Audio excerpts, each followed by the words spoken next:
el aire en vez de hacerlo desde la cubierta.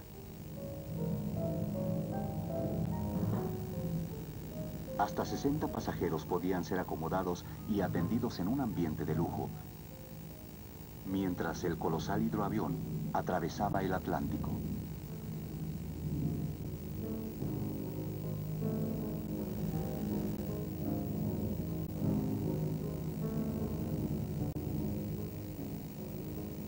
Antes de que Dornier estableciera su reputación con aeronaves convencionales, trabajó en la fábrica de aviones Zeppelin, que después construyó el Hindenburg, una aeronave que transportaría más lentamente a la misma cantidad de personas 7 años después.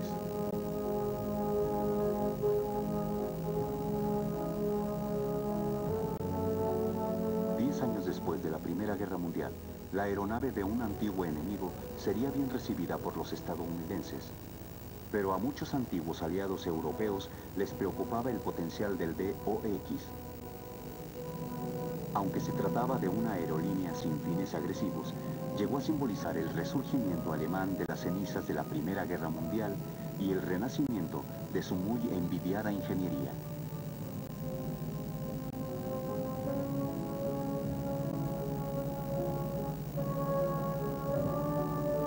Los cínicos especulaban que, si podía transportar a todo lujo a 60 personas a través del Atlántico, entonces tal vez podía acomodar a varias centenas en condiciones más austeras.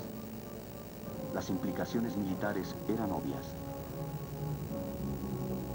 En 1931, las playas de Norteamérica recibieron a otros visitantes aéreos, esta vez los italianos. Con una flota de hidroaviones catamaranes, demostraron que se podía cruzar el Atlántico por una ruta similar a la de los alemanes. 2 años después, repitieron la hazaña, pero esa vez llegaron del norte. Ambas misiones fueron de buena voluntad. Italia había sido aliada de los Estados Unidos en la Primera Guerra Mundial.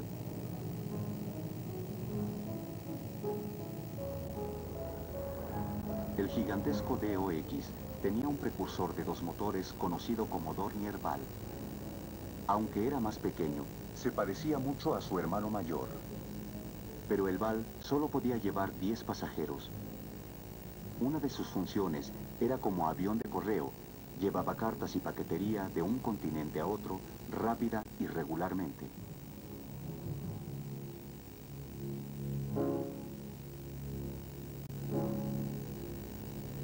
El Bal fue diseñado inmediatamente después de la Primera Guerra Mundial, pero no pudo ser terminado a causa del Tratado de Versalles.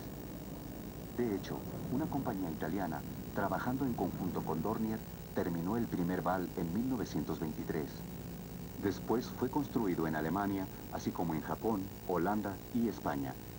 Más de 300 de estos hidroaviones serían construidos antes de que cesara su producción a mediados de los 30. Algunos, como este que parte de África Oriental, inauguraron el correo aéreo transatlántico hasta Brasil. Claro que las aeronaves de este tamaño no tenían el alcance del DOX o la seguridad de 12 motores. Sin embargo, llegaron a Sudamérica haciendo escalas para reabastecerse de combustible en barcos auxiliares anclados a mitad del Atlántico. Estos barcos fueron construidos especialmente para respaldar las misiones transatlánticas del Bal. Para los pilotos, estas escalas eran de reabastecimiento doble. Mientras el Bal era abastecido de combustible, el piloto bebía cerveza. Había pocos barcos auxiliares para estas misiones, sin embargo, siempre había uno en servicio los 12 meses del año. Una pequeña mancha en el vasto océano. Su función era esencial, ya que era la única línea de reabastecimiento para la tripulación del Bal. Una vez que el hidroavión llegaba a la rampa del barco, un montacargas lo elevaba a la posición de servicio y reabastecimiento.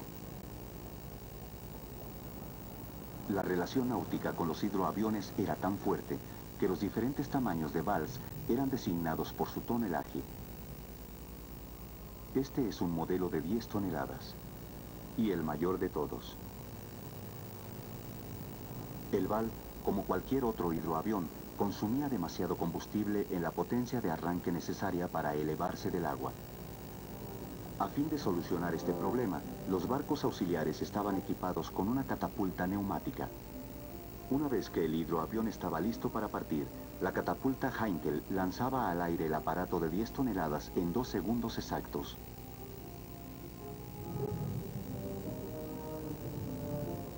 Para 1934, Lufthansa ya estaba operando regularmente a través del Atlántico Sur. El servicio llamado Sindicato Cóndor fue el primero en abrir todo un continente a las comunicaciones con los europeos. En esa época, tenía 5 hidroaviones y 2 barcos auxiliares. Realizó más de 320 vuelos transatlánticos y perdió un solo hidroavión. El servicio fue suspendido cuando estalló la Segunda Guerra Mundial.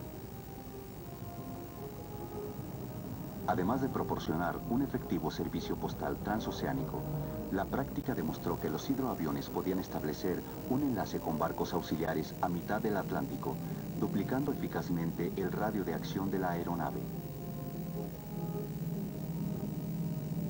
El primo de los hidroaviones es el avión naval, una aeronave convencional con base en tierra, como este transporte Junkers JU-52, cuyo tren de aterrizaje ha sido reemplazado por 2 flotadores para amarar. En los días de la preguerra, cuando la mayoría de las pistas de aterrizaje eran poco más que franjas de prados, la superficie lisa de agua era una alternativa aceptable para las poblaciones con buenos puertos.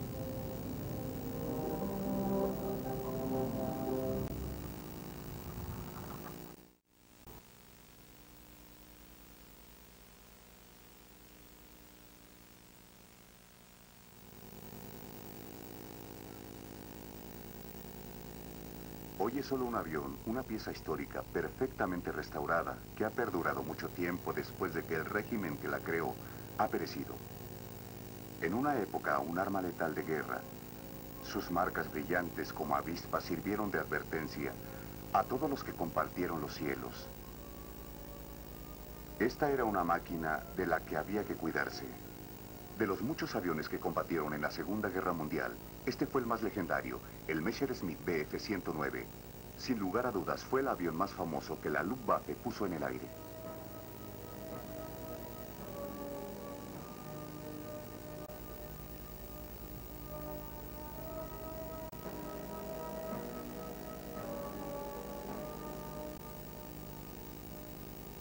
Se ha calculado que 35.109 fueron construidos, siendo esta la producción de un avión más grande de la historia. Muchos dicen que fue el mejor avión de la guerra.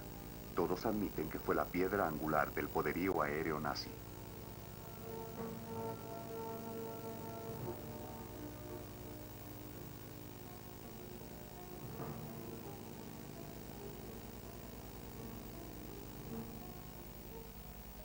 A pesar de la increíble cantidad construida, pocos 109 sobreviven. De hecho, solo queda un 109 de construcción alemana. Es el recuerdo de una época pasada, sin precedentes de disturbios, daños y valor.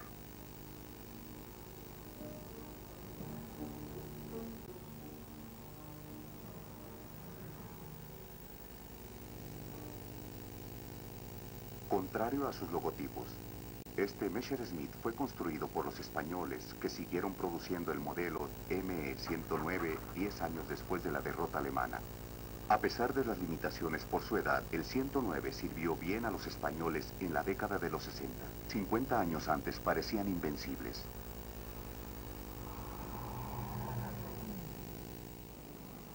Tripulados por los más aptos jóvenes alemanes, volaron a la victoria una y otra vez. Cuando la guerra terminó, un piloto de la Luftwaffe dijo: cada vez que cerraba la cubierta, sentía que estaba cerrando la tapa de mi propio ataúd. Estos artilleros y mecánicos están preparando este avión para otra misión. Con 3 cañones y 2 ametralladoras, el 109 fue un arma formidable. A diferencia de los pilotos aliados, los de la Luftwaffe no tenían un sistema de relevos durante la Segunda Guerra Mundial, lo cual es la razón principal de que pudieran acumular tantos derribos y de que muy pocos sobrevivieran. A pesar de esto, una gran camaradería existió entre ellos. En el aire, cada uno estaba solo.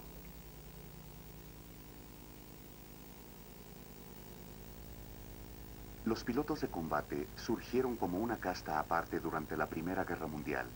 Los éxitos fueron disfrutados muy brevemente por inmortales como Oswald Bölke y Manfred von Richthofen. El último, quizá el más famoso piloto en la historia de combate aéreo. Son legendarios. El tenaz von Richthofen, con sus 80 derribos, superó a cualquier otro as de la guerra. Como muchos arrojados pilotos de combate del periodo, se convirtió en un héroe internacionalmente reconocido. Sus corceles, usualmente biplanos o triplanos, eran primitivos. Su construcción era imperfecta y sus armas impredecibles. Propulsado por un motor giratorio poco usual, lubricado con aceite de castor, la montura favorita de von Richthofen fue el triplano Fokker DR-1.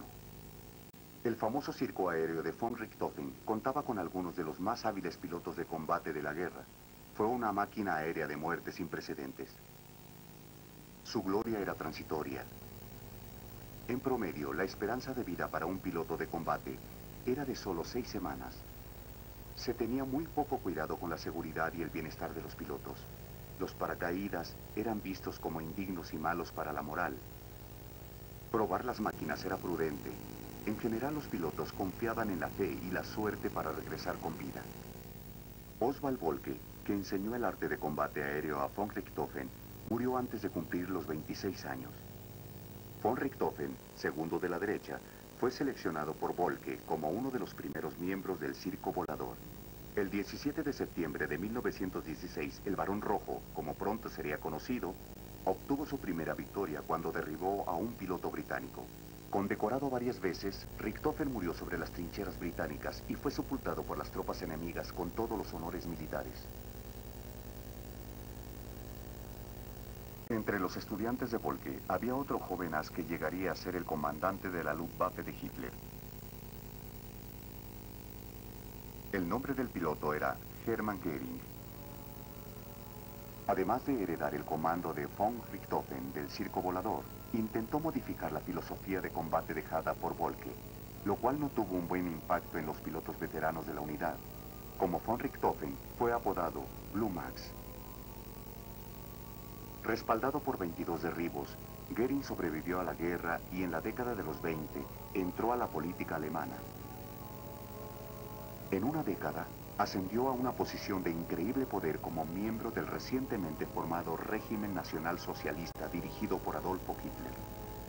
Durante la Primera Guerra Mundial, el concepto de Bölke de la Jasta o Escuadrón de Persecución Aérea fue usado con entusiasmo por la determinada pero poco numerosa Fuerza Aérea Imperial Alemana.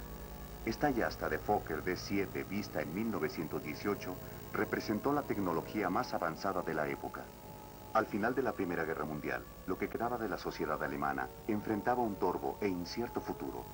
Con sus fuerzas militares diezmadas y su estructura física y política en ruinas, el pueblo alemán tenía pocas opciones y esperanzas, pero un desastre más grande los amenazaba.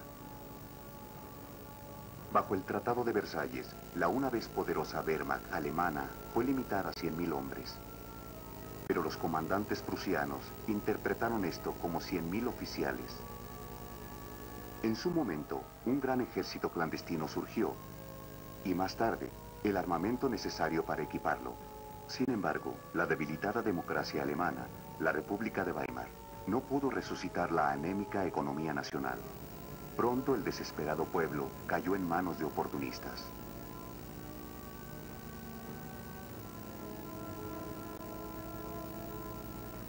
Después de la destrucción de la maquinaria de guerra alemana, el país y su pueblo clamaban por su dignidad perdida. El Tratado de Versalles prohibía los aviones militares alemanes. Con el tiempo, la aviación civil lentamente emergió y pequeñas modificaciones dieron lugar para formar la línea aérea nacional Lufthansa. Para 1927, Lufthansa buscaba un nuevo avión de pasajeros y el avión bávaro diseñado por Wilhelm Messerschmitt de 10 asientos llamado Modelo 20 funcionó.